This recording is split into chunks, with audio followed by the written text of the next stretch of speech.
सद्गुरु को प्रणाम। जय श्री श्याम। आज जैसे हम लोगों को बहुत सारे लोगों को पता होगा कि जो श्री हरि हैं, भगवान विष्णु हैं, उनके वक्ष स्थल पर एक पैर का निशान है। तो वो पैर का निशान कहाँ से पड़ा था, वो पैर का निशान किसका था, आज मैं आपको ये बताने जा रही हूँ। साथ ही मैं आपको ये बताऊँगी कि जो भगवान हैं वो ब्राह्मणों का किस प्रकार से आदर सत्कार करते हैं, खुद भी करते हैं और बाकी जन से भी यही उम्मीद करते हैं कि वो भी जो ब्राह्मण हैं उनका हमेशा सत्कार करें। साथ ही अर्जुन का सुभद्रा से किस प्रकार से विवाह हुआ था, बहुत छोटे से पॉइंट्स के अंदर मैं आपको ये बताने जा रही हूँ। और लास्ट में मैं आपको विष्णु कोश बताऊंगी। विष्णु कोश को सुनना बहुत ज़्यादा ज़रूरी है, क्योंकि विष्णु कोश के अंदर मैं बहुत छोटी छोटी सी स्टोरीज़ लेकर या बहुत बुलेट पॉइंट्स के अंदर वो सारी बातें बताती हूँ जो हम सबको वैसे पता होनी चाहिए। तो आज मैं आपको विष्णु कोश के अंदर बताऊंगी कि जो कश्यप थे, ऋषि कश्यप थे, उनकी पत्नी दिति ने पुंसवन व्रत करा था, वो कैसे करा था, और साथ में उसके जो गर्भ थे, उसके गर्भ से कौन से बालक उत्पन्न हुए थे। तो आज की वीडियो बहुत इंटरेस्टिंग है, आप इसको पूरा ज़रूर देखिएगा।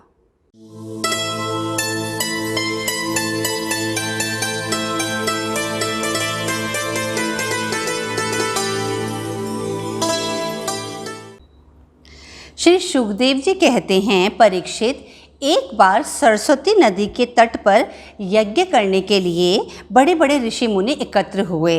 उन लोगों में इस विषय पर विवाद होने लगा कि त्रिदेवों में श्रेष्ठ कौन है।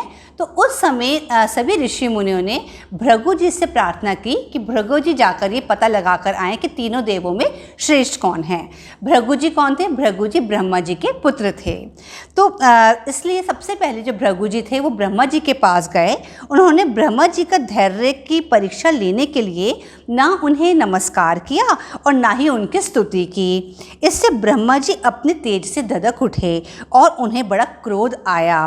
परंतु ब्रह्मा जी ने अपने ही पुत्र पर क्रोध करना उचित न जानकर अपनी विवेक बुद्धि से उसे शांत कर लिया। वहाँ से भृगु जी कैलाश पर्वत पर गए। वहाँ शंकर जी ने भृगु जी को आनंद से आलिंगन करना चाहा तो भृगु जी ने यह कह दिया कि तुम लोक और वेद की मर्यादा का उल्लंघन करते हो, इसलिए मैं तुमसे नहीं मिलता। भृगु की यह बात सुनकर शंकर जी तिलमिला उठे। उन्होंने त्रिशूल उठाकर भृगु जी को मारना चाहा, परंतु सती जी कौन थी? शंकर भगवान की पत्नी थी। उन्होंने अनुनय विनय करके उन्हें रोक दिया। अब भृगु जी भगवान विष्णु के निवास स्थान वैकुंठ में गए। उस समय भगवान विष्णु लक्ष्मी जी की गोद में अपना सिर रखकर लेटे हुए थे। भृगु जी ने जाकर उनके वक्ष स्थल पर एक लात कसकर जमा दी। भक्त वत्सल भगवान विष्णु लक्ष्मी जी के साथ उठ बैठे और झटपट उठकर भृगु जी को प्रणाम किया और उन्हें आसन पर बिठाया और कहा, प्रभु, मुझे आपके शुभागमन का पता न था, इसलिए इसी के कारण मैं आपकी अगवानी न कर सका। मेरा अपराध क्षमा कीजिए। आपके चरण कमल अत्यंत कोमल हैं। यूँ कहकर भगवान उनके चरणों को अपने हाथों से सहलाने लगे। उन्होंने कहा, भृगु जी, आपके चरण कमलों के स्पर्श से मेरे सारे पाप धुल गए।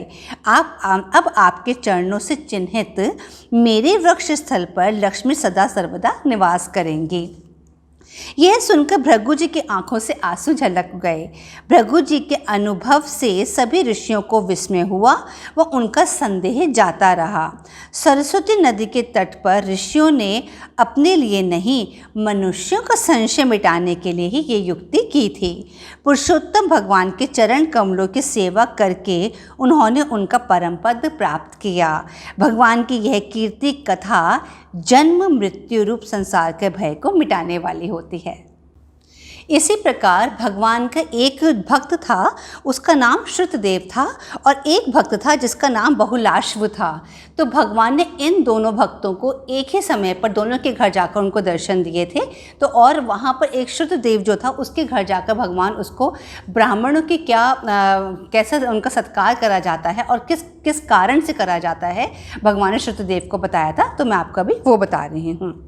विदेह की राजधानी मिथिला में एक भक्त जिसका नाम श्रुतदेव था, और उस प्रदेश का नरेश जिसका नाम बहुलाश्व था, दोनों ही भगवान के भक्त थे। एक बार भगवान श्री कृष्ण उन दोनों को प्रसन्न करने के लिए वहाँ पहुँचे। उनके साथ नारद जी, वामदेव, अत्रि, वेदव्यास, परशुराम, असित, आरुणि, शुकदेव, बृहस्पति जी, कणव, मैत्रेय, च्यवन आदि ऋषि भी उनके साथ गए।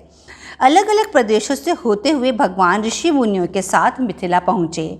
वहाँ राजा बहुलाश्व ने व ब्राह्मण श्रुतदेव ने अलग अलग भगवान की पूजा अर्चना की। उस समय दोनों को यह नहीं पता था कि भगवान एक ही समय पर दोनों के घर मौजूद हैं। राजा बहुलाश्व ने भगवान की स्तुति की और उन्हें बारंबार नमस्कार किया। वह उनके चरणों को अपनी गोद में लेकर बैठ गया। उसने भगवान से प्रार्थना की कि वे कुछ समय वहीं रुके, जो भगवान ने स्वीकार भी की। इसी प्रकार श्रुतदेव ने भी अपने निवास स्थान पर भगवान व ऋषि मुनियों की आवभगत की। भगवान श्री कृष्ण ने प्रसन्नतापूर्वक उसका हाथ पकड़कर मधुर व गंभीर वाणी में कहा, प्रिय श्रुतदेव, जो बड़े बड़े ऋषि मुनि तुम पर अनुग्रह करने के लिए यहाँ पधारे हैं, संत पुरुष अपनी दृष्टि से ही सबको पवित्र कर देते हैं। यही नहीं, देवता आदि में जो पवित्र करने की शक्ति है, वह भी उन्हें संतों की दृष्टि से ही प्राप्त होती है। श्रुतदेव, जगत में ब्राह्मण जन्म से ही सब प्राणियों से श्रेष्ठ है, और यदि वह तपस्या, विद्या, संतोष और मेरी उपासना, मेरी भक्ति से युक्त हो, तब तो कहना ही क्या है।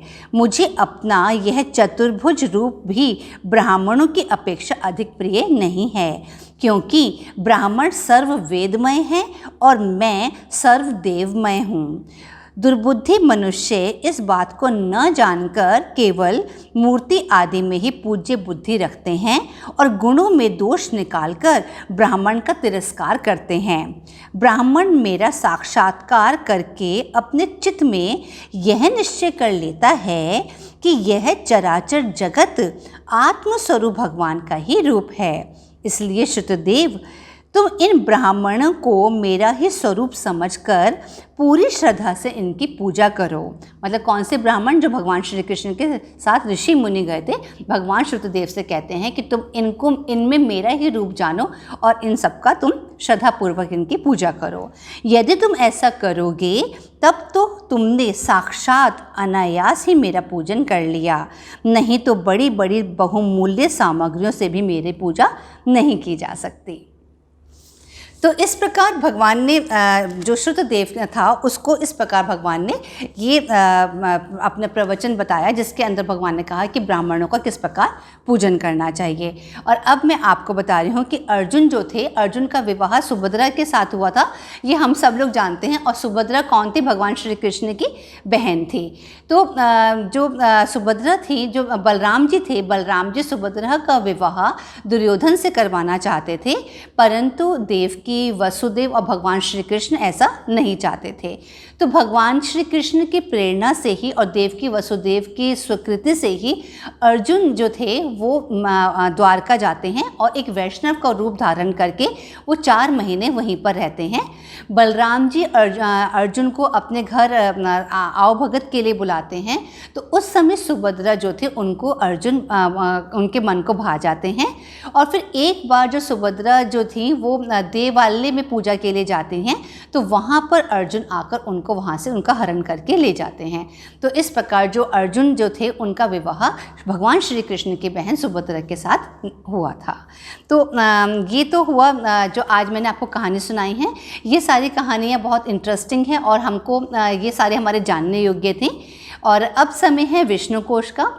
विष्णु कोश में मैं आज आपको एक बहुत ही इम्पॉर्टेंट बात बताने जा रही हूँ, जो जबकि मैंने पहले एक स्टोरी में सुनाया था आपको कि जो कश्यप जी थे, कश्यप जी की एक पत्नी दिति थी। तो दिति ने पुंसवन व्रत करा था। वो व्रत उन्होंने किस वजह से करा था, मैं आपको विष्णु कोश में वो बता रही हूँ।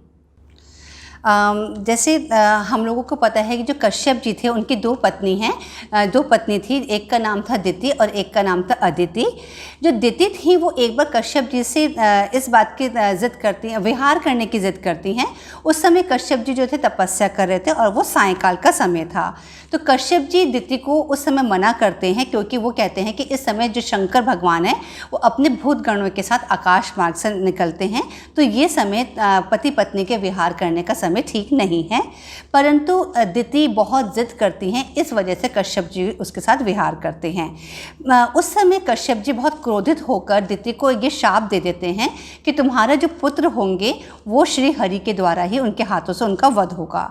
तो दिति जो थी, उसके बाद जो दिति थी उसके गर्भ से दो पुत्र उत्पन्न होते हैं, हिरण्यकश्यपु और हिरण्याक्ष। दिति ने अपने गर्भ को इस डर से कि श्री हरि उसके पुत्रों को मारेंगे, इस डर से दिति ने अपने गर्भ को 100 वर्षों तक अपने बालकों को अपने गर्भ में ही रखा था। और जब भगवान ने जो दिति के जब बाद में पुत्र उत्पन्न हुए तो उन पुत्रों को, जो हिरण्यकश्यप और हिरण्याक्ष थे, उन पुत्रों को जब भगवान ने मार दिया था, उसके बाद दिति को बहुत ज़्यादा दुख हुआ और उसने कश्यप जी अपने पति की बहुत सेवा करी थी। तो कश्यप जी ने उस समय प्रसन्न होकर दिति को वरदान देने को कहा था। तो दिति ने उस समय कश्यप जी से ये वरदान लिया कि उनको एक बालक और हो जो आगे चलकर इंद्र का वध कर सके। जब इंद्र को ये पता लगता है कि जो दिति है उसके गर्भ में एक ऐसा बालक होने वाला है जो मेरा वध करेगा, तो इंद्र देवता दिति के गर्भ में जाकर उस बालक को मारना चाहते हैं। मगर क्योंकि उस समय जो दिति थी उसने एक कश्यप जी के कहने पर एक पुंसवन व्रत करा था, तो उस पुंसवन व्रत के प्रभाव से वो बालक मरता नहीं है, बल्कि उस बालक के 49 टुकड़े हो जाते हैं। तो ये जो 49 टुकड़े थे, मतलब 49 टुकड़े, जो सभी टुकड़े जीवित रहते हैं और उनमें मतलब उनमें जान होती है, वो जीवित रहते हैं और वो देवता बन जाते हैं, जो जिनको हम लोग मरुदगण के नाम से जानते हैं। तो 49 जो उसके बालक थे वो मरुदगण नाम से प्रसिद्ध हुए थे। तो इस प्रकार से दिति और जो कश्यप जी की ये जो कहानी है, ये मैंने आज आपको विष्णु कोश में सुनाई। उम्मीद करती हूँ ये भी आपको अच्छी लगी होगी। अपने नेक्स्ट एपिसोड में दोबारा आपसे मिलती हूँ, तब तक के लिए हरे कृष्णा।